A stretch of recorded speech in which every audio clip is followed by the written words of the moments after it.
প্ৰিয় দৰ্শক, মই সঞ্জীৱ পুনৰ এটি নতুন ভিডিঅ' লৈ আপোনালোকৰ মাজলৈ আহিছোঁ। কিন্তু আফসোস আজি ভিডিঅ' বনাবলৈ একেবাৰে মন যোৱা নাই। জুবিনদাৰ আকস্মিক মৃত্যুৰ খবৰটো পাই খুবেই মৰ্মাহত হৈ পৰিছোঁ। আমি সৰুৰে পৰা জুবিনদাৰ গান শুনি শুনিয়েই ডাঙৰ হৈ আহিছোঁ। অকস্মাতে এনেকুৱা এটা যে খবৰ শুনিবলৈ পাম সপোনতো ভবা নাছিলোঁ। খবৰটো শুনাৰ লগে লগে সম্পূৰ্ণৰূপে স্তম্ভিত হৈ পৰিছিলোঁ। এনে লাগিছিল যেন জুবিনদা আজিও আমাৰ মাজত জীয়াই আছে। সেইটো সময়ত ভগৱানক বাৰে বাৰে প্ৰাৰ্থনা কৰিছিলোঁ যাতে খবৰটো মিছা হওক। কিন্তু নিয়তিৰ পৰিহাস আমি কোনেও খণ্ডন কৰিবলৈ নোৱাৰোঁ। আমি প্ৰত্যেকে এদিন এইখন পৃথিৱীৰ পৰা গুচি যাব লাগিব, যিটো চিৰসত্য বাস্তৱ। সৰুতে আমি পঢ়িবলৈ পাইছিলোঁ যে আমাৰ জীৱনটো এটা নাটঘৰ। ইয়ালৈ মাত্ৰ আমি অভিনয় কৰিবলৈ আহিছোঁ। অভিনয় শেষ হোৱাৰ লগে লগে যেনেকৈ আমি ঘৰলৈ যাওঁ, ঠিক তেনেকৈ আমাৰ জীৱনৰ নাটক যেতিয়া সমাপ্ত হ'ব, ঠিক তেনেকৈ আমি নিজৰ সেই ঘৰখনলৈ পুনৰ গুচি যাব লাগিব। জুবিনদাৰ ক্ষেত্ৰতো তেনেকুৱাই হ'ল। বহু অৱদান আগবঢ়াই থৈ গ'ল অসমবাসীৰ বাবে, যিটো চাগে অহা 100 বছৰলৈকে কোনো এজন ব্যক্তিয়ে ফিল আপ কৰিবলৈ নোৱাৰিব। আজিৰ সম্পূৰ্ণ ভিডিঅ'টি তেখেতৰ ওপৰতে ডেডিকেট কৰি আপোনালোকৰ মাজলৈ আগবঢ়াই দিছোঁ। এটা নিৰ্দিষ্ট সময়ৰ পাছত বুজি পাব যে মৃত্যুৰ বাহিৰে আৰু কোনেও আপোনাৰ অপেক্ষাত নাই। পানীখিনি যিদৰে ঠাণ্ডা হওঁতে হওঁতে এটা সময়ত বৰফ হৈ যায়, সেইদৰে এটা মনে কষ্ট পাওঁতে পাওঁতে অৱশেষত পাথৰ হৈ যায়। জীৱনক লৈ গল্প লিখাটো বহুত সহজ, কিন্তু গল্পৰ নিচিনা এটা জীৱন সজোৱা বহুতেই কঠিন। সদায় আপোনাৰ সময়কণ তাকেই দিয়া যিয়ে সময়ৰ মূল্য বুজে, আৰু সম্পৰ্ক তাৰ কাষতে ৰাখা যিয়ে তোমাৰ গুৰুত্ব বুজি পায়। ভালপোৱা পোৱাতকৈ ভালপোৱা দিয়াতেই বেছি আনন্দ। সকলোৱে কয় কাৰোবাক কষ্ট দিলে গোটেই জীৱন সুখী থাকিবলৈ নোৱাৰি, কিন্তু বাস্তৱ জীৱনত দেখা যায় সুখী সিহঁতেই হয় যিয়ে আনক কষ্ট দিবলৈ পাৰে। সত্যৰ পথটো বহুত কঠিন, কিন্তু এটা সুবিধা আছে, সেই পথত ভিৰ বহুত কম থাকে। সদায় সৎ মনৰ মানুহবোৰ বেছি প্ৰতাৰিত হয়, কাৰণ তেওঁলোকে সকলোকে সৎ বুলিয়েই ভাবে। জীয়াই থাকোঁতেই মানুহে নিন্দা কৰে, মৃতদেহৰ প্ৰশংসাটো শত্ৰুও কৰে। সম্পৰ্ক এটা তৈয়াৰ কৰাও সহজ আৰু ভঙাও সহজ, কঠিন মাথো সম্পৰ্ক বজাই ৰখাটোহে। এইখন পৃথিৱীৰ প্ৰকৃত সত্যটো হ'ল আপোনাৰ কষ্টবোৰ একমাত্ৰ আপুনিয়েই বুজিব লাগিব, আনে কেতিয়াও বুজি নাপায়। প্ৰিয় মানুহটিৰ অকণমান অৱহেলাই গোটেই দিনটোৰ হাঁহি মচি দিয়াৰ বাবেই যথেষ্ট। আমাৰ জীৱনটোৱেই কি অদ্ভুত নহয়নে বাৰু?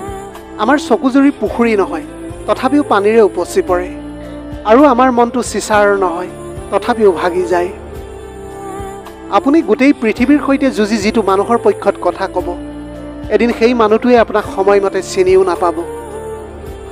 সদায় অচিনাক্ত মানুহক ভৰসা আৰু বিশ্বাস কৰাটোৱেই মানুহৰ আটাইতকৈ ডাঙৰ ভুল। সদায় এটা কথা মনত ৰাখিব, ক্ষমা সদায় ভুলৰহে হয়, বেইমানিৰ ক্ষমা কেতিয়াও নহয়। কোনোবাই তোমাক ৰিজেক্ট বা ইগন'ৰ কৰিলে তুমি মনটো বেয়া নকৰিবা। মনত ৰাখিবা, দামী বস্তু সকলোৱে কিনিব নোৱাৰে। যিজন ব্যক্তিয়ে ভাল পাব জানে তেওঁ কেতিয়াও অৱহেলা নকৰে। যিজন ব্যক্তিয়ে অলপতে বহুত সুখী হয়, তেওঁ কিন্তু অলপ আঘাত পালেও বহুত কষ্ট পায়। নিয়তি এনেকুৱা এটা বস্তু, 1 মিনিটৰ আগতে আপুনি হাঁহিছিলে, আকৌ 1 মিনিটৰ পিছতে আপোনাক কন্দুৱাবলৈও পাৰে। জীৱনত অহংকাৰ নকৰিবা, পতন হ'ব, আৰু বেছি সৰল নহ'বা, এই স্বাৰ্থপৰ সমাজে তোমাক সদায় ঠগি যাব। আমাৰ জীৱনলৈ সুখ কেতিয়াও জোৰ কৰি আনিবলৈ নোৱাৰি। যেতিয়া আহে সকলো লৈ আহে, আৰু যেতিয়া যায় সকলো লৈ যায়। জীৱনত পাই হেৰুৱাতকৈ একেবাৰে নোপোৱাই বেছি ভাল। সদায় সন্তানক সিমানখিনি শিক্ষাৰে শিক্ষিত কৰক যাতে আপোনাৰ অসুস্থতাৰ খবৰটো পাই ডক্টৰহে লৈ আহে, উকিল নহয়।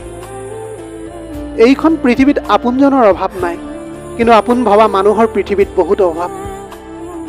আপুনি ৰাতি ব্যৱহাৰ কৰা গাৰুটোত অকল তোলাই নাথাকে, আৱেগেৰে ভৰা হাজাৰ টোপাল লুণীয়া পানীও থাকে।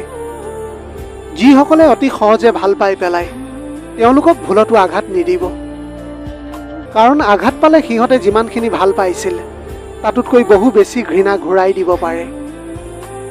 জীৱনত সেইজন ব্যক্তিক এৰি নাযাবা যিয়ে খং কৰাৰ পাছতো তোমাৰ কাষলৈ উভতি আহে।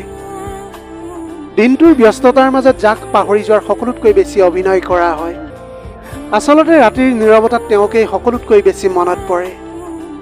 সদায় এটা কথা মনত ৰাখিব, সপোন দেখা যায় ধৰিব নোৱাৰি, জীৱন ভাঙিব পাৰি কিন্তু গঢ়িবলৈ নোৱাৰি। ঠিক তেনেকৈ মনটো দিব পাৰি, ঘূৰাই ল'বলৈ নোৱাৰি।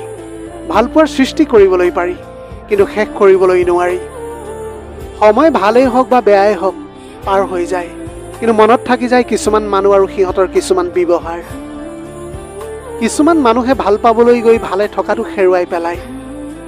সকলোৱে কোৱা শুনিছোঁ সঁচাকৈ যদি ভাল পায় এদিন নহয় এদিন নিশ্চয় ঘূৰি আহিবই, কিন্তু মই কওঁ সঁচাকৈ যদি ভাল পালেইহেঁতেন তেন্তে কেতিয়াও এৰি নগ'লেহেঁতেন। এইখন পৃথিৱীত কোনো কষ্টই চিৰস্থায়ী নহয়, এদিন নহয় এদিন নিশ্চয় পৰিসমাপ্তি ঘটিবই। স্বাৰ্থ শেষ, ভালপোৱাও শেষ, এয়াই বাস্তৱতা। যিজনে আঘাত দিয়ে তেওঁ কিন্তু পাহৰি যায়, আৰু যিজনে আঘাত পায় তেওঁ জীৱনতো পাহৰিবলৈ নোৱাৰে। এজন সুন্দৰ মানুহক বিচাৰিবলৈ গৈ তুমি তোমাৰ সুন্দৰ জীৱনটোক ধ্বংস কৰি নাপেলাবা, কাৰণ এইখন পৃথিৱীত সুন্দৰ মানুহৰ অভাৱ নাই, কিন্তু সুন্দৰ মনৰ মানুহৰহে বহুত অভাৱ।